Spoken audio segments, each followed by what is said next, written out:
সন্মানীয় আজিৰ সভাৰ আমাৰ সকলোৱে মৰমৰ মাননীয় মুখ্যমন্ত্ৰী শ্ৰী সৰ্বানন্দ সোণোৱালদেৱ, আমাৰ অসমৰ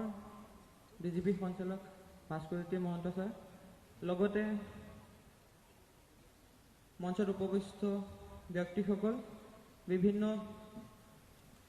জিলাৰ পৰা অহা আমাৰ মাতৃ পিতৃসকল, লগতে মোৰ সহকৰ্মীসকল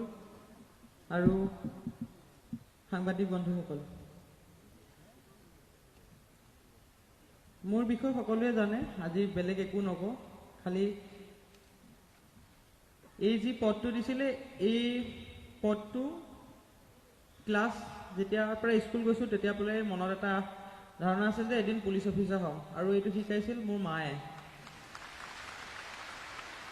কাৰণটো হ'ল মই পূজাত হ'লে পুতলা নলওঁ, বন্ধুক লওঁ। মায়ে তেতিয়া কৈছিলে যে তুমি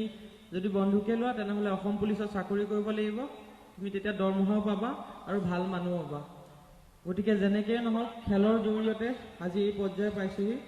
আৰু সেইবাবে অসমৰ মুখ্যমন্ত্ৰী তথা আমাৰ গৃহ বিভাগৰ দায়িত্বত থকা সৰ্বানন্দ সোণোৱাল ডাঙৰীয়া, লগতে বিত্তৰ মন্ত্ৰী হিমন্ত বিশ্ব শৰ্মা ডাঙৰীয়াক আৰু কেবিনেটৰ সকলো সদস্যলৈ মোৰ ফালৰ পৰা বহুত বহুত ধন্যবাদ থাকিল। এই যি ক্ৰীড়াৰ নীতি সৃষ্টি কৰিছে, ই অকল মোক নহয়, গোটেই অসমবাসী যিসকল খেলুৱৈ আছে সেইসকলে অতি আগ্ৰহ আৰু অনুপ্ৰেৰণা যোগাব। মই আশা কৰোঁ আজি এই যি SI নিযুক্তিৰ আমাৰ সকলো নিযুক্তি হ'ব, যে মই আশা কৰোঁ ইয়াৰ পৰাও যাতে 10-15 যিমান হয়, আমিও যাতে খেলৰ ক্ষেত্ৰত আগবাঢ়ি প্ৰধানমন্ত্ৰীৰ ওচৰত আমি আকৌ ফটো তুলিবলৈ যাম। গতিকে সকলোকে অনুৰোধ কৰিম, আপোনালোকেও খেল অনুশীলনৰ জৰিয়তে খেলটো এখোজ আগবঢ়াওক। কাৰণ অসমখন এতিয়া খেলৰ ক্ষেত্ৰত 1 নম্বৰ স্থানত থকা বুলি ক'লেও ভুল নহ'ব। কাৰণটো হাৰিয়ানাৰ দৰে এখন ৰাজ্যত যি ক্ৰীড়াৰ ক্ষেত্ৰত অতি উজ্জ্বল, আৰু তেওঁলোকৰ স্পৰ্টছ মিনিষ্টাৰ আমাৰ অসমলৈ আহে ক্ৰীড়াৰ ইনষ্ট্ৰাকশ্যন দেখিবলৈ। গতিকে সেইটো আমাৰ কাৰণে খুব এটা ভাল লক্ষণ, আৰু এইখিনি হ'বলৈ পাইছে একমাত্ৰ আমাৰ গুৱাহাটীখন ক্ৰীড়া ৰাজধানী কৰিবলৈ যি স্বপ্ন দেখি আছে, একমাত্ৰ আমাৰ মুখ্যমন্ত্ৰী ডাঙৰীয়াৰ কাৰণে। গতিকে মুখ্যমন্ত্ৰী ডাঙৰীয়াক আকৌ পুনৰ ধন্যবাদ জ্ঞাপন কৰিছোঁ। লগতে প্ৰতিটো ক্ষেত্ৰত উৎসাহ উদ্দীপনা যোগাই অহা অসম এথলেটিক্স সন্থা,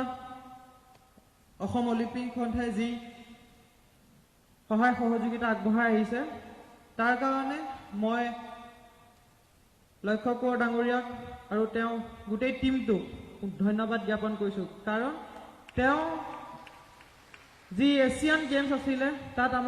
মোৰ ঢিঙৰ পৰা মোৰ ফেন ক্লাব গৈছিলে, আমাৰ অসম চৰকাৰৰ ফালৰ পৰাও প্ৰতিনিধি গৈছিলে। তাত যি উৎসাহ উদ্দীপনা আহিছে, সেইকাৰণে হয়তো অসম নামৰ এই ঠাইখনত 2টাকৈ গ'ল্ড মেডেল আহিবলৈ সক্ষম হৈছে। সেইটো মোৰ গ'ল্ড মেডেল নহয়, আপোনালোকৰ হয়। কাৰণ যেতিয়া নেটত চাৰ্চ কৰা যায় যে এই গ'ল্ড মেডেল 2টা ক'ত আহে, প্ৰথমতে হিমা দাস নহয়, অসম আহে। গতিকে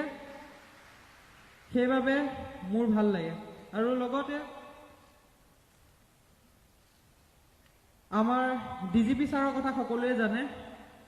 বৰ্তমান সময়ত কি কৰি আছে। মই অকণমান ভৱিষ্যতলৈ গৈ পেলাই 2টা কথা মনত পেলাই দিব বিচাৰোঁ। বীৰাংগনাসকলে ইয়াতে প্ৰদৰ্শন কৰিলে যি তেওঁলোকৰ কলা, সেই বীৰাংগনা যি গোটটো, সেইটো কিন্তু সৃষ্টি কৰিছিল আমাৰ ডিজিপি ছাৰ ভাস্কৰজ্যোতি মহন্ত ছাৰৰ উদ্যোগতে। অসম পুলিচৰ একমাত্ৰ ফুটবল টিমটো যিটো বনাইছিলে, সেইটো একমাত্ৰ ডিজিপি ছাৰ ভাস্কৰজ্যোতি মহন্ত ছাৰৰ কাৰণে হৈছিলে। আৰু আপোনালোকৰ যি এই পৰীক্ষাত উত্তীৰ্ণ হৈছে, সেই গোটেই কামখিনি নিকা দৃষ্টিত আমাৰ অসমৰ জনপ্ৰিয় মুখ্যমন্ত্ৰী ডাঙৰীয়াৰ নেতৃত্বত Bhaskarjyoti Mahanta sir, GP Singh sir, Harmit sir সকলোৱে মিলি এটা সুস্থ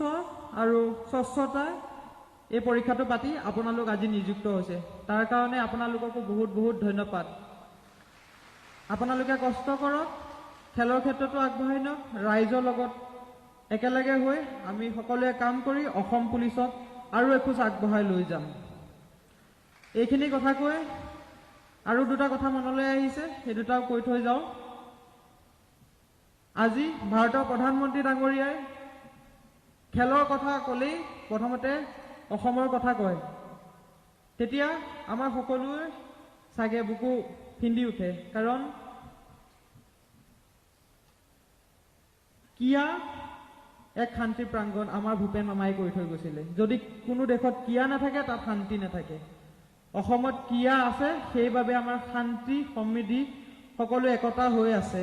গতিকে সকলো ৰাইজক অনুৰোধ কৰোঁ আপোনালোকে মোক আশীৰ্বাদ কৰক মই যিখিনি কৰিব লাগে খেলৰ ক্ষেত্ৰত কৰি যাম কালি যেতিয়া মই ইয়ালৈ আহিছিলোঁ তাৰ আগতে মই গেম খেলি আহিছিলোঁ ইণ্ডিয়ান গ্ৰেণ্ড পিক তাত মই 23.31 ছেকেণ্ডলৈ 200 মিটাৰত গোল্ড মেডেল পাইছিলোঁ গতিকে এইটো এটা পজিটিভ নিউজ সেইটো মোৰ কাৰণে নহয় আপোনালোকে সকলোৱে সেই খেল জগতত বাতৰিয়ে হওক আপোনালোকৰ ল'ৰা ছোৱালী সকলকো এনকাৰেজ কৰক যাতে খেলৰ ক্ষেত্ৰত আমি আৰু আগবাঢ়ি যাব পাৰোঁ আৰু আজি ডিএছপি পদত যি নিযুক্তি দিলে এতিয়া সকলোৱে ভাবিব চাগে এতিয়া হিমাই পুলিচত আহিলে চুৰ ধৰিব নেকি সেইটো নহয় মই খেলতে লাগি থাকিম খেল যেতিয়া